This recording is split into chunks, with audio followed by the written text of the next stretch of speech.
Start with this one. Yeah, so it's really wonderful to see so many people here for this yearly event. Hello? The New Year's weekend Vajrasattva retreat. So I think some of you are visiting the Abbey for the first time. Maybe some of you are doing a retreat here for the first time. You've visited before, but haven't done a retreat. But I know many of you are long-term students, and you've probably attended many such retreats before. So welcome back, and welcome to the newcomers. So we'll start this session tonight with some prayers. It'll be shown on the screen. So we actually do kind of a lot of prayers here. I should notice. If you haven't already noticed. But at least most of them are English.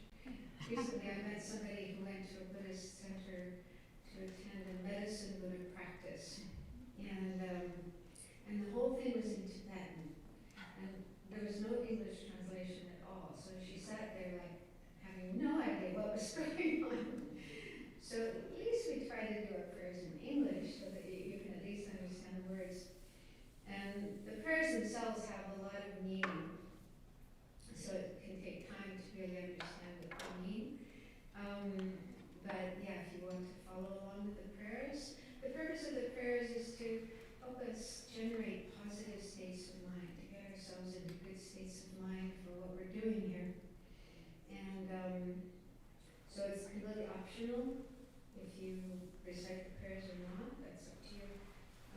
You can also just meditate, but they will be shown on the screen. And who's Venerable Sangye is leading.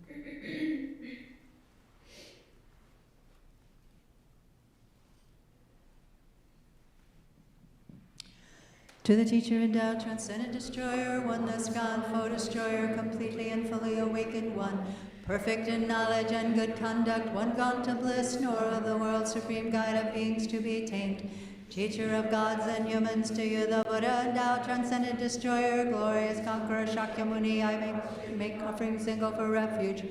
When, O supreme among humans, you were born on this earth, you paced 7 strides and said, I am supreme in this world. To you who are wise, then I bow. With pure bodies, form supremely fine, wisdom ocean like a golden mountain. Fame that blazes in the 3 worlds, winner of the best, supreme guide, to you I bow. With a supreme science, face like a spotless moon, color like gold, to you I bow. You are immaculate, the 3 worlds are not, incomparable, wise one, to you I bow. Great, compassionate protector, all-knowing teacher, field of merit and good qualities, vast as an ocean, to the Tathagata I bow. Through purity, freeing from attachment, through virtue, freeing from the lower realms. Unique, supreme, ultimate reality, to the Dharma that is peace I bow. having freed themselves, showing the path to freedom too, well established in the trainings. The holy field endowed with good qualities, to the Sangha I bow. Do not commit any non-virtuous actions, perform only perfect virtuous actions. Subdue your mind completely, this is the teaching of the Buddha. A star, a mirage, a flame of a lamp, an illusion, a drop of dew, a bubble. A dream, a flash of lightning, a cloud, see conditioned things as such. Through this merit may sentient beings attain the state of all-seeing, subdue the foe of faults, and be delivered from the ocean of cyclic existence, perturbed by the waves of aging, sickness, and death. This ground anointed with perfume, flowers to Mount Meru, o'er the sun and moon, imagined as a Buddha land and offered to you, may all beings enjoy this pure land. Venerable holy gurus, in the space of your truth body, from billowing clouds of your wisdom and love, let fall the rain of the profound and extensive Dharma, in whatever form is suitable for subduing sentient beings. Idam Guru Ratna Mandala Kamniryatayami. I take refuge until I have awakened in the Buddhas, the Dharma, and the Sangha. By the merit I create by listening to the Dharma, I will attain Buddhahood in order to benefit all sentient beings. I take refuge until I have awakened in the Buddhas, the Dharma, and the Sangha. By the merit I create by listening to the Dharma, I will attain Buddhahood in order to benefit all sentient beings. I take refuge until I have awakened in the Buddhas, the Dharma, and the Sangha. By the merit I create by listening to the Dharma, I will attain Buddhahood in order to benefit all sentient beings.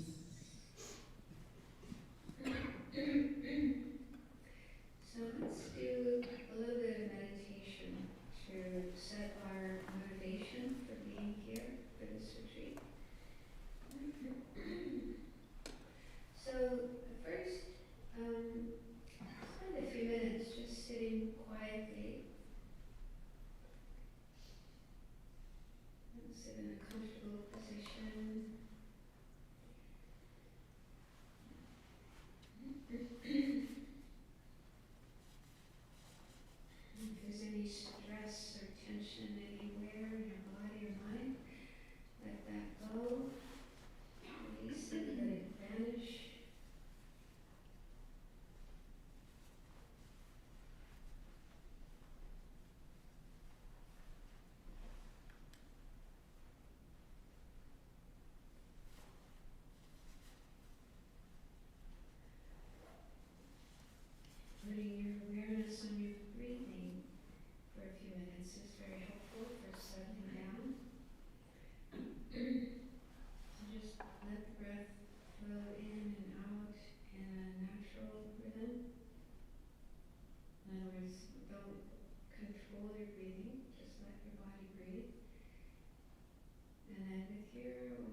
for the purpose of doing a retreat. And a retreat is a time to go deeper in our practice of meditation and to go deeper into ourselves, into our mind.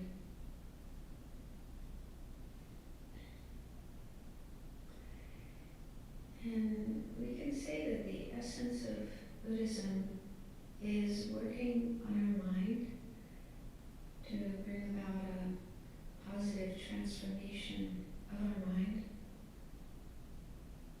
That means decreasing disturbing negative states of mind like hatred, anger, greed, selfishness,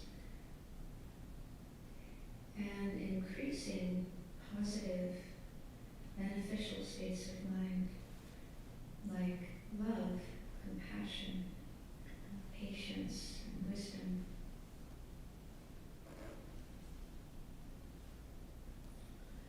So doing this is good for ourselves.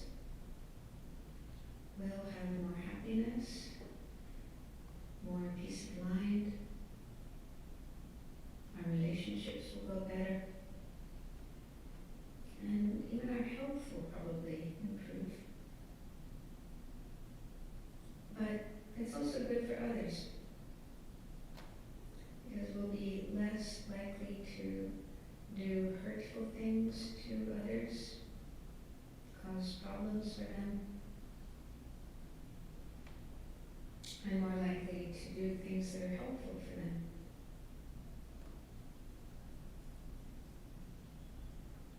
And it's also good for the world. The Dalai Lama once said, if we want to see a better world, we should begin by improving our own mind.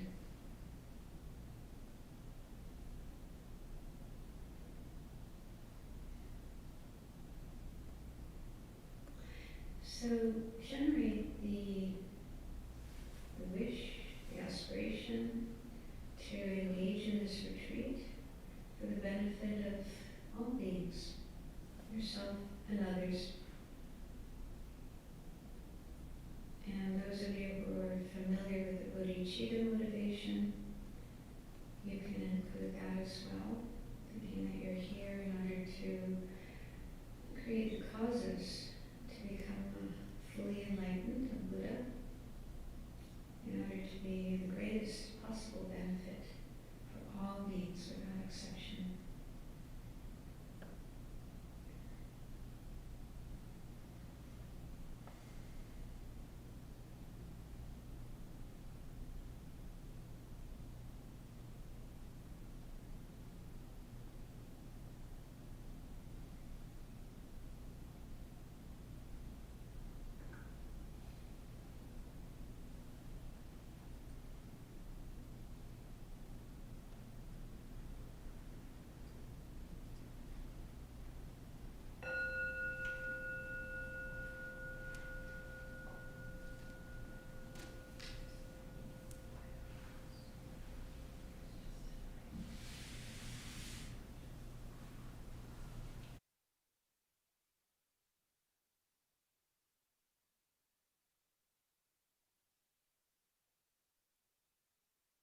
Probably something wrong here.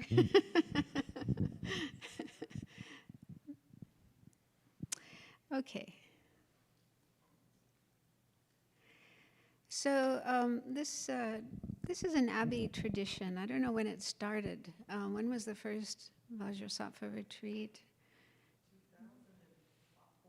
2000. So 20 years. 20 years. Every year there's been a Vajrasattva retreat held over the New Year's weekend. So yeah, it's a wonderful thing to do. I think people really value it, and they keep coming back again and again.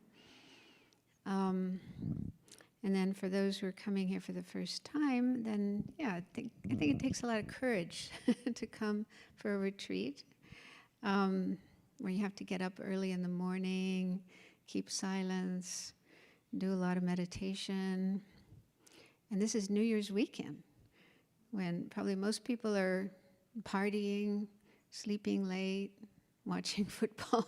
I don't know what people do, but you've probably done that already. And you think, okay, I've done that enough. I don't need to do that anymore. So anyway, it does take some courage to come for a retreat, but it's such a good thing to do, to kind of immerse ourselves in the Dharma for a period of days and listen to teachings and reflect on them, meditate on them, discuss them with others, get your questions asked so you have a better understanding of what the Dharma is all about and how to meditate and so on. So it's a very rich experience. And so even though this retreat is held every year, it's never exactly the same. So in the past, it was Venerable Chudran, the abbess of the monastery of the Abbey, who taught the retreat. But I think she would sort of give different teachings every year, not always exactly the same.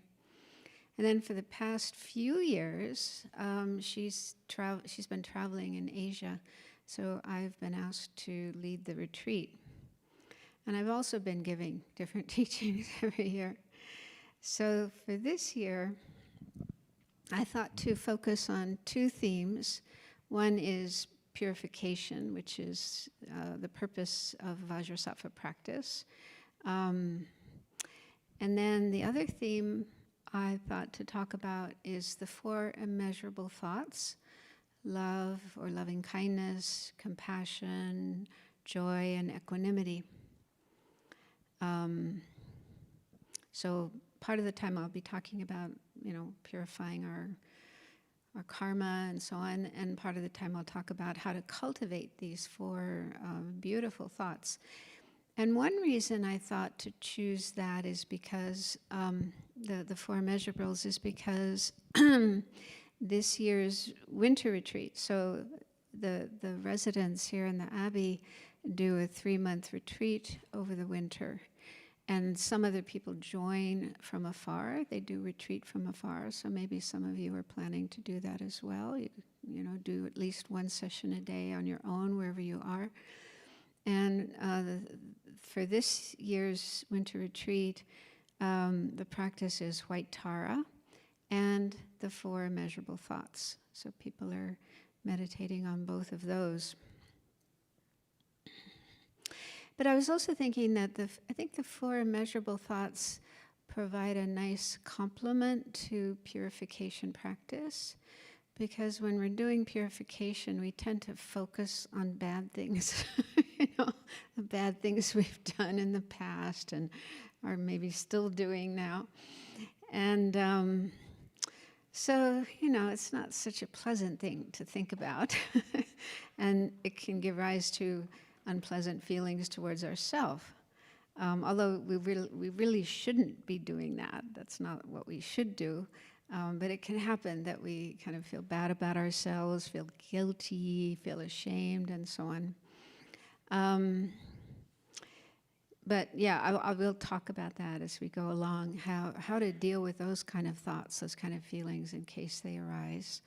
But it can happen. And it can also happen that because we're thinking of our own negative actions, unskillful actions, we may also think of the unskillful actions of other people and then feel, negative feelings towards them as well. So cultivating these four immeasurable thoughts, starting with loving kindness, compassion, and so on, this is a good remedy, countermeasure to any such negative thoughts that might arise towards ourselves and others. Also, when we do negative actions, which we've all done in the past, it's usually because of a lack of love and compassion. Right? If we had more love, more compassion, we wouldn't do so many hurtful things to others. And so cultivating those qualities, love, compassion, joy, and equanimity, will help us to stop repeating those same negative actions in the future and do more positive, helpful, beneficial things. So I think there's a number of good reasons for focusing on the four immeasurables. And it's also a great way to start the new year. We start with, cultivating these positive thoughts, positive feelings towards everyone, as many beings as we can. So what I will do tonight is just give a brief introduction to the practice of purification. It might be something new for some of you. And also the practice of Vajrasattva that you'll be doing starting tomorrow morning, right? So first of all, purification. Why do we do it? What is the purpose? So there's a slide. Is it up there? Okay. Yeah, so I often share a lot of information, and it can be hard to keep track of it all, so I usually make slides to go along. But before I get into that list, there's one important teaching in Buddhism that every living being has the potential to transform themselves, to change and to grow. So even someone who does huge, terrible things, that isn't like their permanent way of being. It isn't like that's how they will be forever and ever and ever. But every living being has goodness, has natural goodness within themselves, and it's possible to get rid of all that negativity, anger and the hatred, the violence, whatever it is that's going on in the mind that motivates one to engage in negative actions. So those aspects of the mind are not permanent, they're adventitious, they're temporary, and they can be removed, they can be cleared away. So Buddhism says every living being has the potential to be free of all suffering, all problems, and the causes of suffering, which are mainly these afflictions in the mind: greed, hatred, ignorance, pride, jealousy, and so on. So everyone can be free of those. And we all have good qualities that can be developed more and more in a boundless way. And in Mahayana Buddhism, that Tibetan Buddhism is part of, we call this Buddha nature. So Buddha nature, Buddha potential. This means every being has the potential to become a Buddha, to do exactly what the Buddha did, become just like the Buddha. So the potential is there. Everyone can do it. But attaining enlightenment isn't easy. It isn't something that's just going to happen naturally. It's not like we're evolving and we'll all become enlightened one day, just naturally. And it doesn't happen just by wishing for it or praying for it. But we have to do work. We have to work hard to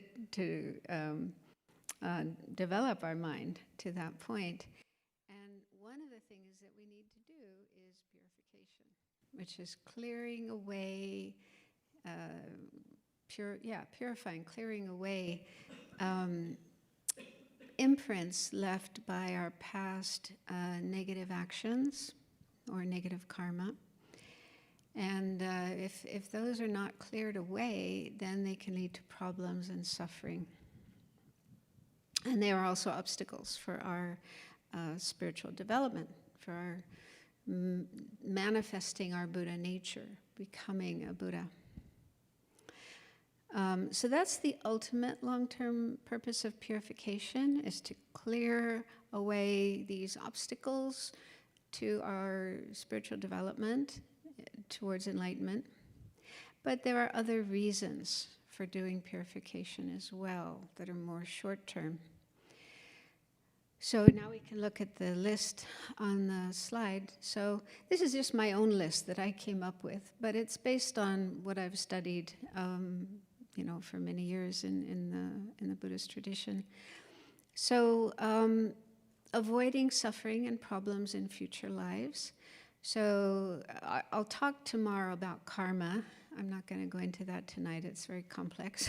But basically, we do actions, we create karma. And if we don't purify negative karma, there's also positive karma. So negative karma is the cause of suffering and problems if it doesn't get purified. And so if we do something negative and we just leave it there without doing anything about it, then sooner or later some suffering, some problems will happen. And some of the problems can occur in this lifetime. Some results of our negative karma can ripen in this lifetime, but they say most of it will come in future lives. And I know that's a tricky subject. Not everybody believes in future lives, past lives and future lives, but it is very much a part of the Buddhist teachings. And the whole Buddhist worldview really depends on that idea or that view of multiple lives and not only this one lifetime. And so it's something to look at and think about. But anyway, we could just say in the future, if I do something negative and I just leave it, not do any purification, sooner or later the causes and conditions will come together and that negative karma will ripen in the form of suffering, problems. And nobody wants problems. We all want good experiences and not bad ones.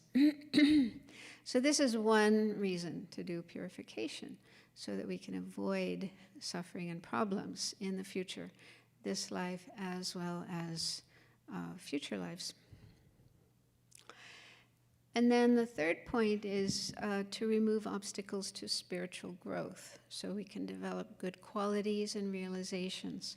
So again, we have this potential to transform ourselves, to grow our love, our compassion, our wisdom, and all other good qualities. And we practice meditation in order to do that, to cultivate these good qualities. There's also various realizations we can attain along the way to enlightenment. But negative imprints of our past actions, past negative actions, are like blockages, obstacles that prevent us from being able to attain those realizations and develop those qualities. And then the next point is to reduce bad habits, body, speech, and mind. Yeah, so, if we do something harmful, something negative, let's just say lying, okay? I'm sure we've all told lots of lies in our life. It starts when you're a kid, right? You don't want to get in trouble. You want to get something you want, so you tell a lie. And we kind of know it's not the right thing to do, but we do it, right? And then having done it once, it becomes easier to do it the second time, and then a third time, and then a fourth time, right? So it becomes like habitual, a habit. So doing purification is a very beneficial step to stop those habits, which will just continue. If we don't make some effort to stop them, then, just kind of compulsively, we will continue doing those things and getting ourselves into trouble as a result. And then the next point is be happier, more peaceful, and have better relationships. Right? So if we, the process of purification, which I'll explain next, involves recognizing and acknowledging mistakes that we made, feeling regret for them, and then making the effort to change, to stop doing those actions again in the future. And so if we do that, it takes time, it takes effort, but if we do that, gradually we'll see that we're a happier person. We feel better about ourselves, our mind is more peaceful, happy. There's less worry, less anxiety, less regret, because we're not doing so many things to feel regret about. And so we'll have a happier, more peaceful state of mind. And then our relationships will probably go better as well. People will trust us, and We won't be doing things that hurt others and make them mad, and then they want to hurt us in return, and so on. So just in this lifetime, we'll experience a lot of benefits from doing purification. And then the long-term reason or purpose for doing purification is these higher goals. Liberation. Liberation is another way of saying nirvana. It means the state of freedom from all suffering and the causes of suffering. So again, we have the potential to attain that. And having unpurified karma, imprints of our past actions, is an obstacle to attaining that, as well as enlightenment, the state of Buddhahood, the state that the Buddha achieved. So we can attain those states, but purification is an important step towards that. So then the way to do purification is mainly by way of what are called the 4 opponent powers. And these are mainly psychological states, attitudes that we develop in our mind. I'll talk more about them tomorrow, but just to briefly introduce them tonight. The first is called regret, and this involves recognizing and acknowledging a misdeed that we have done. Okay, so like maybe today I got upset with someone and spoke harshly to them, and and then I feel, oh, that was the wrong thing to do. I know that was wrong. I'm sorry that I did that. Okay, so that feeling of regret. We do something wrong, something harmful, a misdeed, whatever it may be, and there's this usually immediate, but sometimes it may take a while, but eventually there'll be a feeling there that it doesn't feel right, yeah? That wasn't a good thing to do. So that's the feeling of regret. And it's not the same as guilt. Guilt is an attitude that many in the West have. It's interesting, in the Tibetan language, there isn't even a word for guilt. They don't have a word for guilt. They don't seem to have a problem with that. But, yeah. And I'll talk more about this tomorrow, but I think of guilt, I certainly experience it, I think of guilt as kind of a very negative view of yourself, like, oh, I'm so bad. I did a bad thing, and therefore I am bad. And so it's like a very negative view of yourself. And it can last a long time. And people can sometimes feel guilty about something they did long after it was over, even the rest of their life. They continue to carry that feeling of guilt and the sense of badness, and maybe also self-loathing, self-hatred. And that's not healthy, and that's not the meaning of regret. Instead, regret is more, it's not so emotional, it's more intelligent, rational. Something I did, I recognize that was a wrong thing to do. And now I want to do something about it. So it leads to constructive behavior. It leads to taking steps to clear this problem up instead of just kind of wallowing in feeling bad. Yeah? Does that make sense? So we can talk more about this tomorrow, and if you have questions, you can ask. But it's important to understand that regret and guilt are not the same thing. So that's the first power, is feeling regret. And then the second one is called reliance. That's the term used in Buddhist texts, reliance. And I think the reason it's called that is because we rely on certain positive, constructive states of mind to kind of pick ourselves back up again.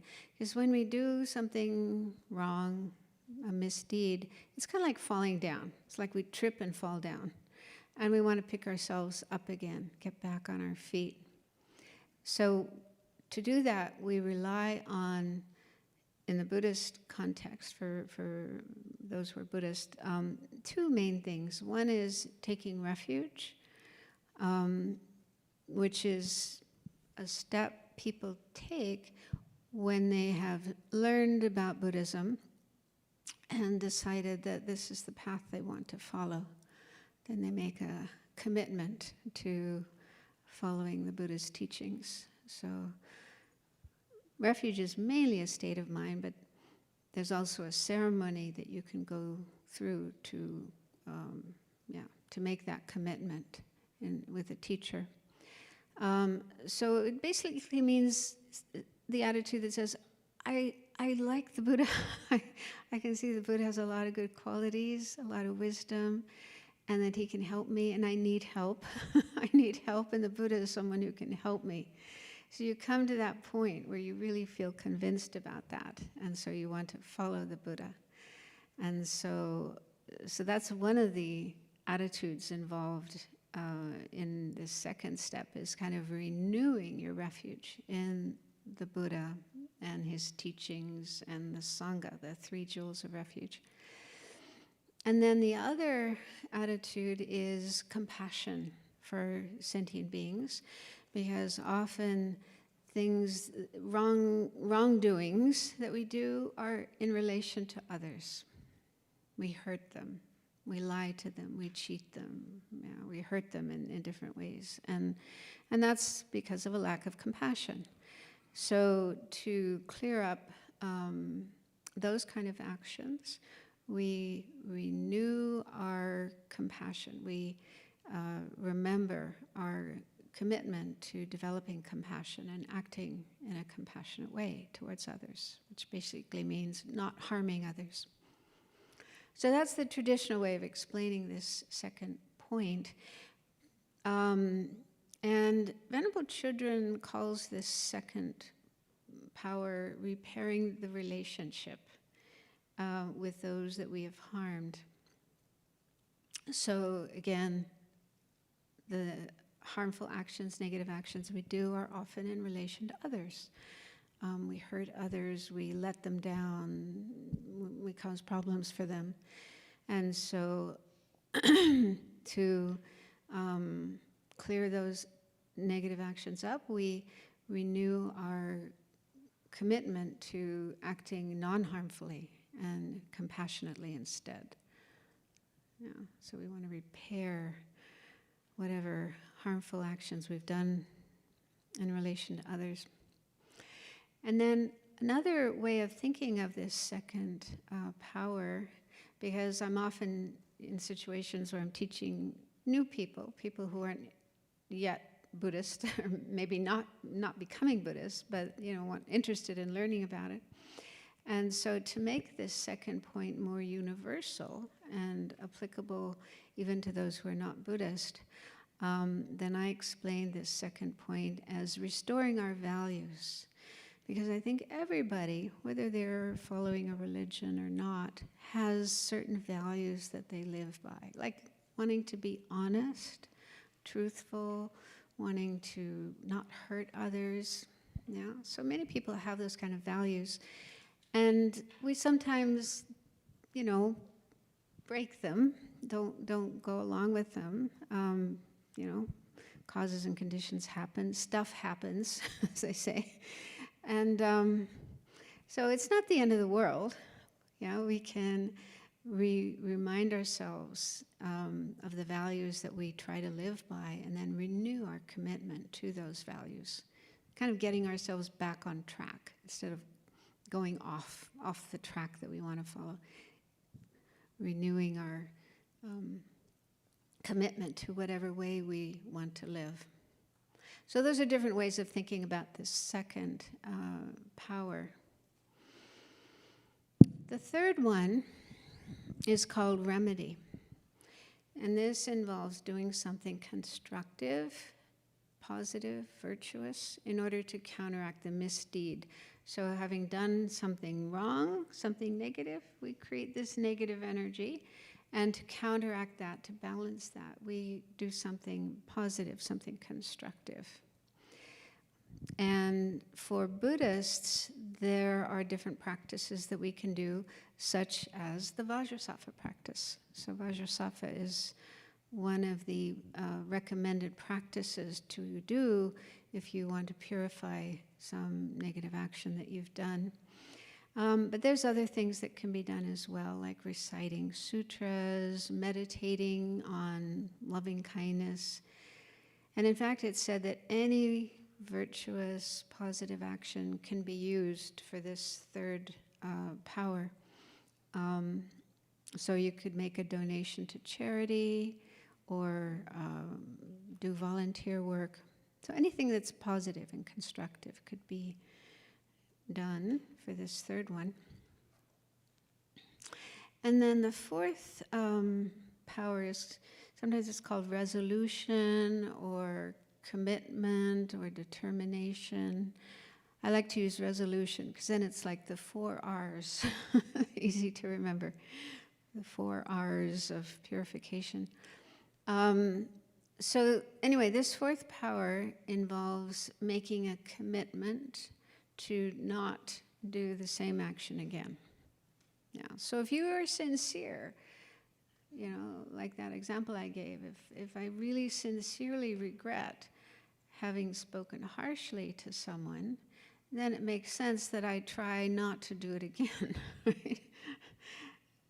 So that's the idea of this fourth one, is to really commit yourself to not repeat that action. But we have to do this in a realistic way. Like if we have a strong habit, you know, something we've done millions of times in our life, and it's really hard to stop, it wouldn't be wise or realistic to say, I'm never going to do that again, because we probably wouldn't be able to keep such a commitment. So instead, they recommend giving yourself a short period of time, like even 5 minutes. I'm not going to do that for the next 5 minutes. I mean, that's exaggerating, but maybe one day. And then if you can avoid doing that action for 1 day, you can try 2 days, and then 3 days, and so on. So you can gradually, you're acquainting yourself with not doing that action. So the more you do that, then the easier it gets. And eventually, you won't be doing it at all anymore, or very, very rarely, almost never.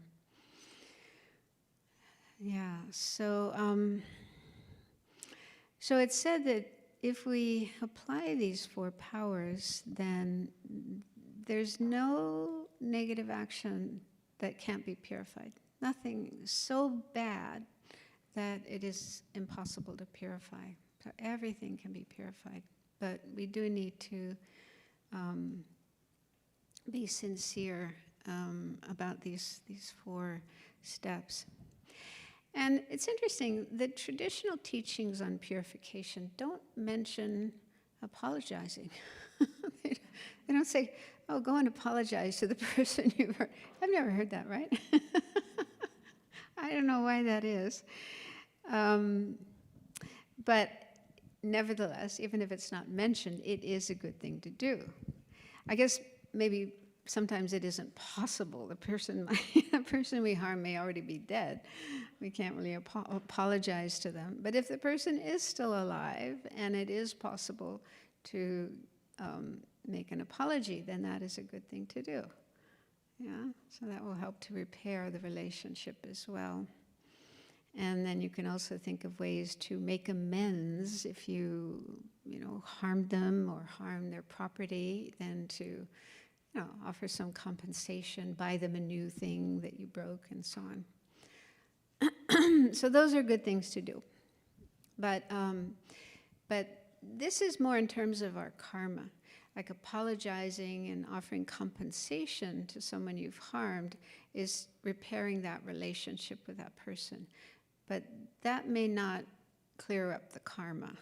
The karma may, to clear up the karma, to purify the karma, we need more than that. So that's the main purpose of these. So then, in Tibetan Buddhism, there are various practices that combine or include these four powers. And one of these practices is the practice of Vajrasattva. So this is what we'll be doing here. And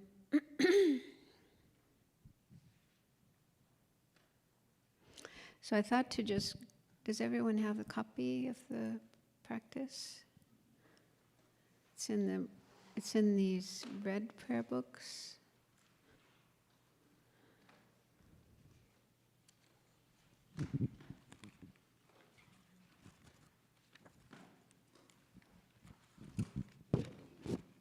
Page 37.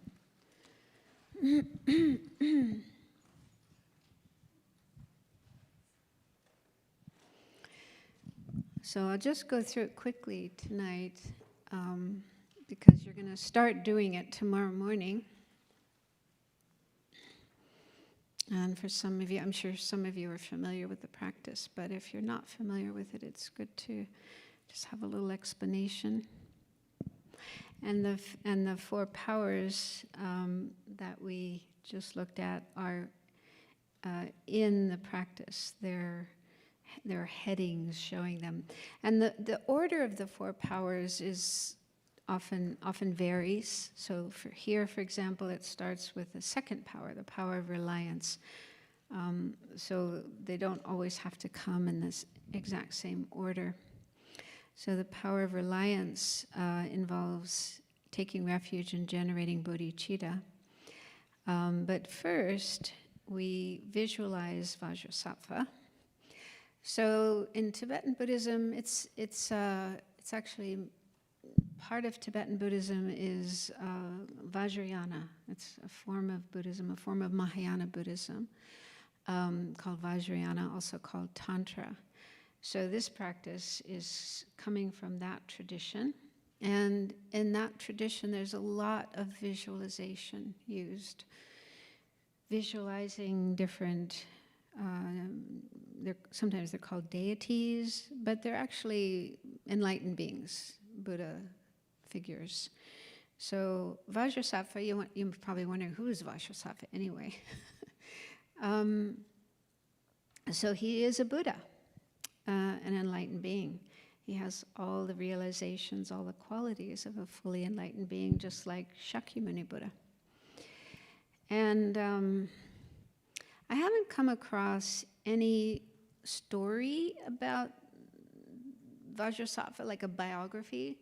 In some cases, with some Buddhas, there is a story, like first they were this person, and then they generated bodhicitta, and then they practiced the path, and they became a Buddha by the name of so-and-so.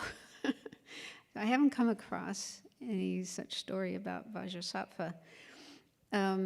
So I think of him as a manifestation of enlightened mind. So it's said that when someone becomes enlightened, when your mind becomes enlightened mind, one of the abilities you have is to manifest or appear in any form that you want in order to benefit sentient beings. Your whole purpose in reaching enlightenment is to benefit others, to help others. And this is one of the ways of doing that, is by appearing in different forms that will be able to connect with different people, according to their mentality, their disposition, their likes and dislikes. So this is one of the things that a Buddha does, is manifesting in different forms to help different beings. So Vajrasattva is one such manifestation of enlightened mind. It's like enlightened mind appears in this form in order to help us purify. That's his speciality. A specific quality is to help us purify. And so he shows us what we are capable of. He's like a totally enlightened, totally purified being showing us, you can do this too, you can become like this too. But then the practice of Vajrasattva is a practice enabling us to do that. So it's said that every Buddha, every enlightened being has exactly the same qualities and realizations and abilities. You know, it's not like one Buddha is better than another, knows more than another, has more love than another. It isn't like that. Every single Buddha, every single enlightened being is exactly the same in terms of their qualities. And so when we're doing different practices like Vajrasattva practice or Chenrezig practice or Tara practice or medicine Buddha practice, so we're visualizing these different Buddha figures.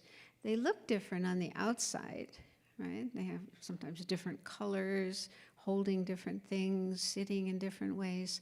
So the outer appearance is different, but we need to think that their inner qualities, their inner realizations are all exactly the same.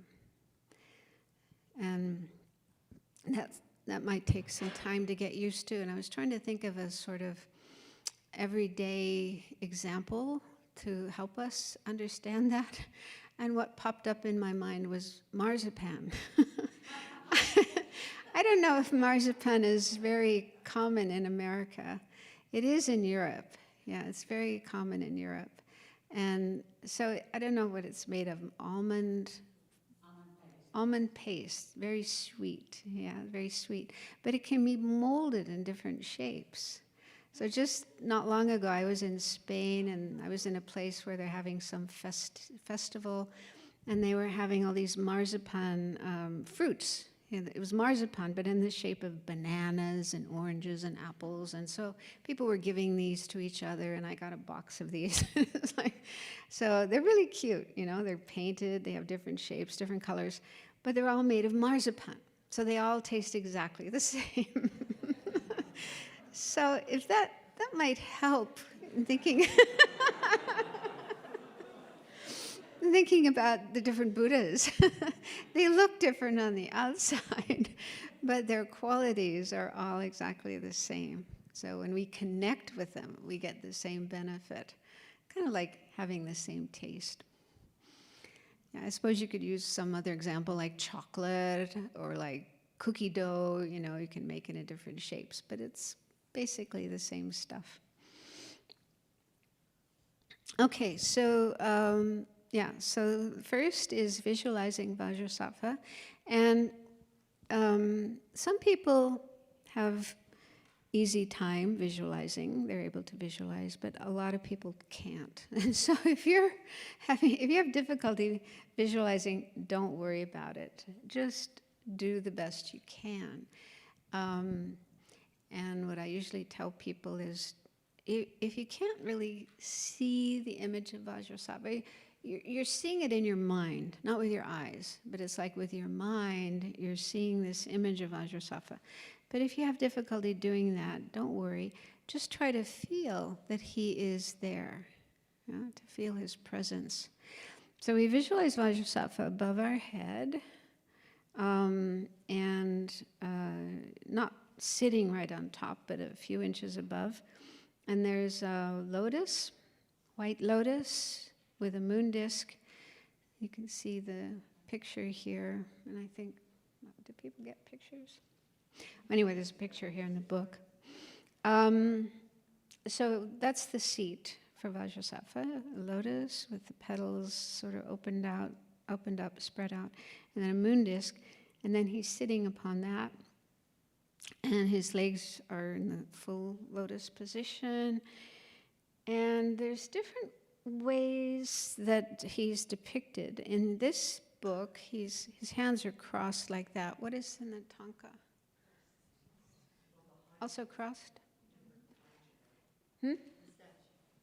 Yeah, this is another depiction that I don't know why, but sometimes he's holding a Vajra like this in front of his heart, and then the left hand holds a bell kind of on his lap, on his hip. So you can choose. I think they're the same, just different ways of sitting, but you're free to follow what's here in the book. So he's holding these two implements that are used in Vajrayana. One is called a Vajra, and the other is a bell. Bell is, something we ring. And the Vajra, I don't know if you have a Vajra here to look at, but... Oh yeah, this is a double Vajra. So that's a double one. So you take off the two side ones and, a single Vajra is like that. So the Vajra is it's said to be like a scepter of one of the Hindu gods, Indra. And he's somehow one of like a ruler of other gods, and he holds this like a scepter, and it's a symbol of power, but it's also very powerful. It's something that has a lot of power. And so Vajra has this significance of being indestructible, being very powerful and indestructible. And then, so the Vajra and bell symbolize method and wisdom. So these are the two most important aspects of our practice for the attainment of enlightenment. Method refers to generating compassion, love, bodhicitta, the wish to benefit others, and all the different practices like giving and so on. And then the bell represents wisdom, the wisdom side of the path, cultivating the understanding of the true nature of things, how things actually exist. So in many Vajrayana practices, the deities are holding a Vajra and a bell, the Vajra symbolizing method, the method side of the path, and the bell, the wisdom side of the path. And yeah, so he is adorned with these beautiful silken, like divine silken garments and ornaments. And then it is hard, so inside. So when we visualize deities, they're made of light, so they're totally transparent. They're not like flesh and blood like us, but just pure transparent light. And all the way through, like they have bones and intestines and things like that, but just pure light all the way through.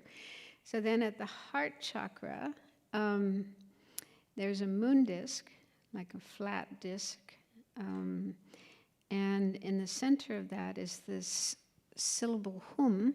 You can just visualize H-U-M. That's the seed syllable of Vajrasattva's mind. And then the mantra, the letters of the mantra going around the edge of this moon disk in a clockwise direction. So again, this is very fine detail. Don't worry about visualizing it. You can just think that it's there. Tell yourself that it's there. So this is what you visualize above your head. Then take refuge, the prayer of refuge, and generating bodhicitta, doing that 3 times. So that's the power of reliance. It's relying on Vajrasattva, who embodies all enlightened beings, all the 3 jewels of refuge, and generating compassion and other positive attitudes towards others in order to benefit them. Then the second power is regret. So here it says review harmful actions you've done with your body, speech, and mind. So I'll talk about karma tomorrow, and so in the Buddha's teachings, there's a list of 10 actions that are considered the most negative or non-virtuous that we've probably all done and maybe still do sometimes. So bringing those to mind and contemplating how those actions are harmful to others, but also to ourselves. Because having done those actions, if we don't purify them, they will bring us suffering. They will bring us problems. That's the reason to purify, to clear them away, so we don't suffer the results that would otherwise come. So, but you can also think just on your own, of things you've done in this life, things you've done in this year that you feel regret for and wish to purify. So generate that sense of regret, recognizing that was not a good thing to do. That was not wise to do. I really regret doing that. And then it says, seeing Vajrasattva as a combination of the wisdom and compassion of all the Buddhas, and as your own wisdom and compassion in fully developed form, make this request. So now you're directing a kind of prayer or request to Vajrasattva, top of page 38. O Bhagavan Vajrasattva, please clear away all negative karma and obscurations of myself and all living beings, and purify all degenerated and broken commitments. So commitments, when people engage in Vajrayana practice, there are often commitments, like doing certain practices every day. And we sometimes don't keep those. So any broken commitments that we have, we want to purify those as well.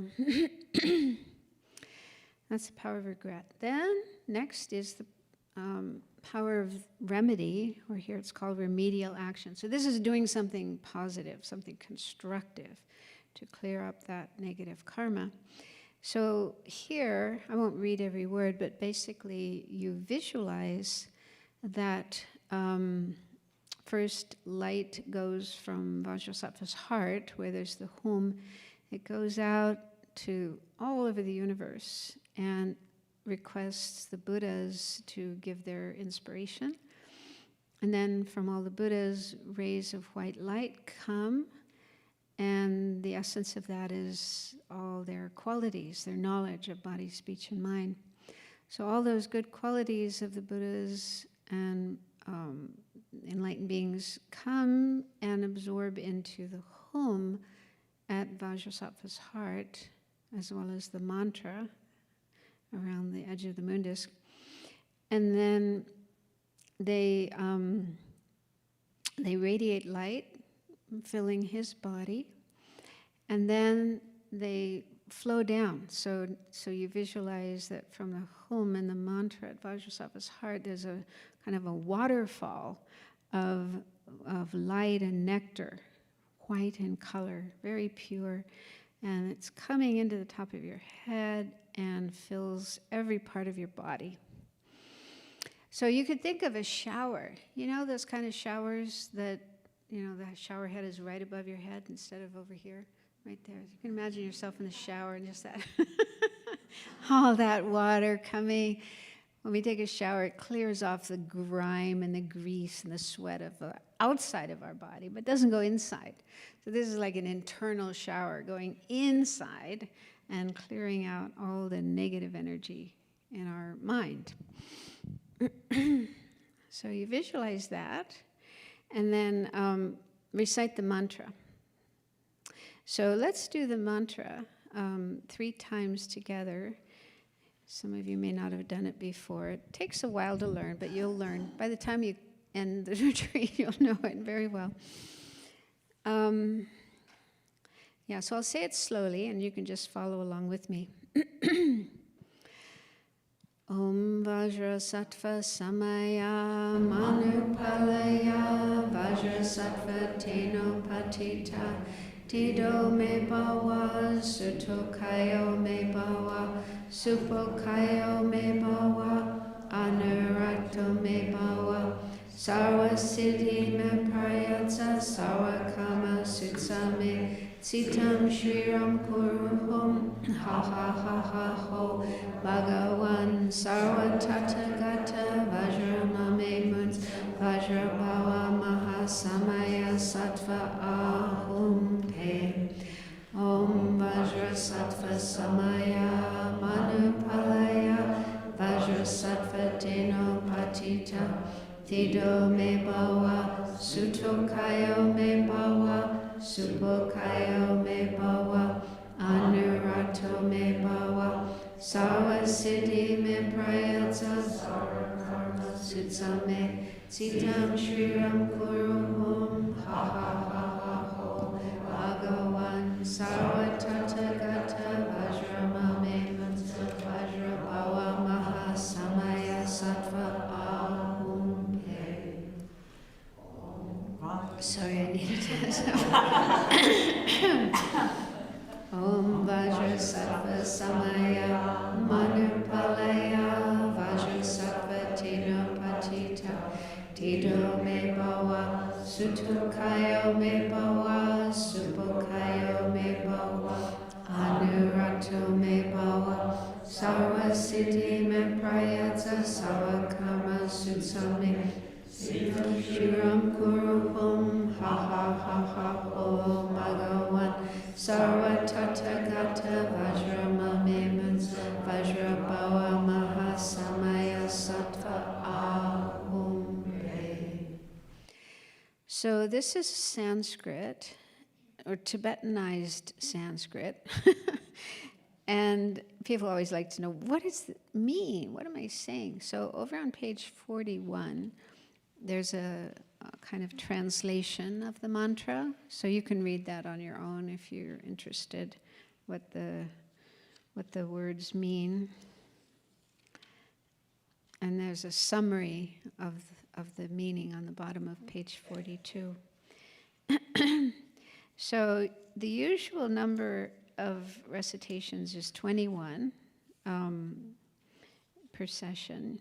You can do more or less as you want, but probably it'll be guided. You'll be guided in the practice. So, and then while reciting the mantra, there's a visualization to do. There's several different visualizations, and I recommend, if you haven't done the practice before, just do the first one on page 39, Purification of Body. So you think that your afflictions, like your greed, hatred, ignorance, the delusions in the mind, and negativities, your bad karma, and so on, especially those of the body, things you've done with your body, you imagine them taking the form of this like dark, like black ink, and you can imagine sickness in the form of pus and blood, and spirit harms, if you believe in such a thing. They appear like scary creatures, like scorpions, spiders maybe. And then you imagine all that stuff getting flushed out of you, going out through the lower or openings of the body, kind of like filthy liquid flowing from a drain pipe, right? So just imagine all that yucky stuff going out of the lower orifices, and it just goes into the earth and disappears. And don't worry, where it goes. Just feel that it's completely gone and will never come back, and feel you're getting rid of all that negative energy, and they no longer exist anywhere. So there's other visualizations you can do to purify other things, but that's enough for now. Okay, so that's the third power of remedy. And then the fourth power, what I was calling resolution, is here called a determination, power of determination, page 40. So there we say some words to Vajrasattva, kind of saying, I have done these negative things, and be my protector, and I take refuge in you. And then second part says, and then make the determination, I shall do my best not to do these destructive actions again in the future. So really try to have that sincere wish to not just go out and do those things again, but really try your best to stop doing them. And then you imagine Vajrasattva is pleased and says, my spiritual child of the essence, all your negativities, obscurations, and degenerated vows have now been completely purified. And then he dissolves, the whole visualization of Vajrasattva melts into light, and that comes down into you through the top of your head, and you imagine your own body, speech, and mind becoming inseparable from his, meaning that you have is like your potential to have the same qualities, realizations, experiences as Vajrasattva, as the Buddhas. Your potential is being nourished so that it can be actualized more quickly. And then dedication of the merit at the end. So that's just a brief introduction, and you'll do it tomorrow morning and several more times during the day tomorrow. And there'll be a chance to ask questions about it. And I'll give more explanation tomorrow morning in the talk about karma and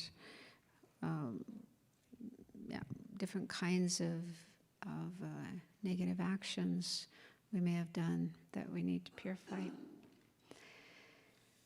Okay, so any burning question anyone has? Can't wait till tomorrow.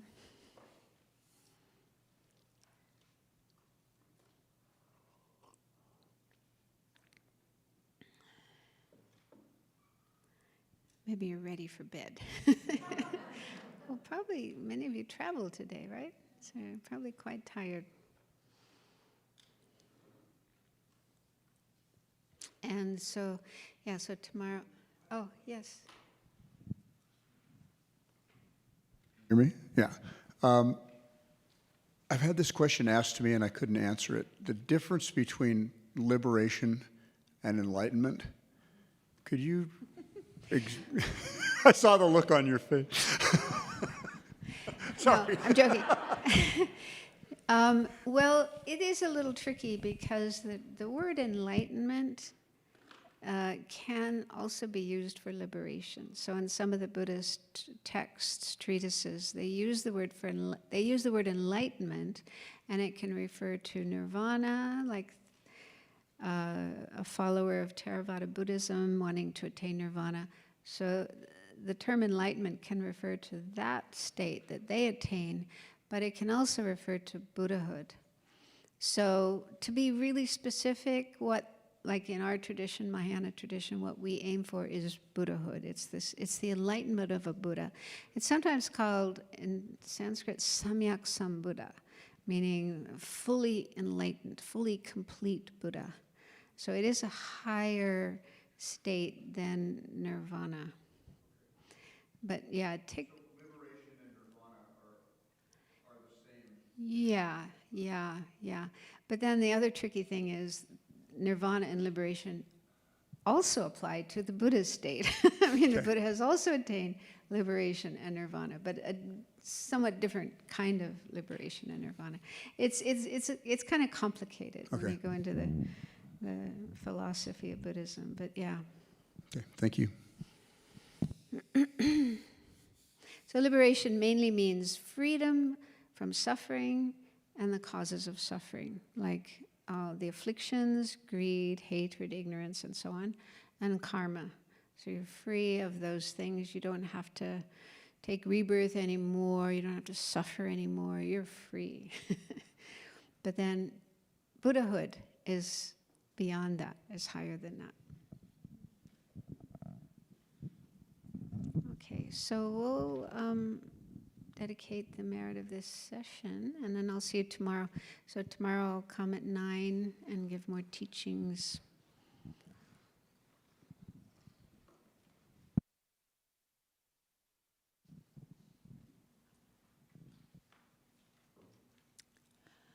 May the spiritual teachers who lead me on the sacred path, and all spiritual friends who practice it, have long life.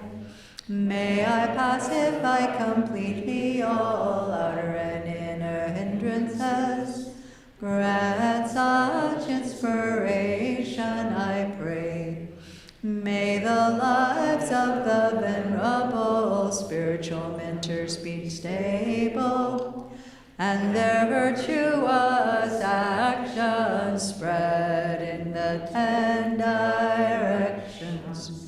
May the light of Love Sang's teachings dispelling the darkness of the beings and and the three worlds always increase. Idam Guru Ratna Mandalakam Niryatayami.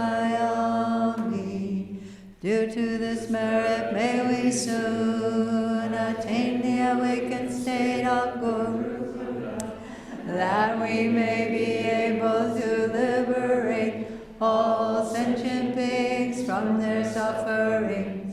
May the precious Bodhi mind, not yet born, arise and grow. May the born have no decline, but increase forevermore. In the snowy mountain pure land, you're the source of good and happiness. Powerful Tenzin Gyatso Chenrezi, may you stay until samsara ends. May the deeds of explaining and practicing the Dharma, done by groups supporting the teachings and their upholders, who spread the view of dependent arising and non-violent actions in the 10 directions, and especially at Sravasti Abbey in the west. Oh,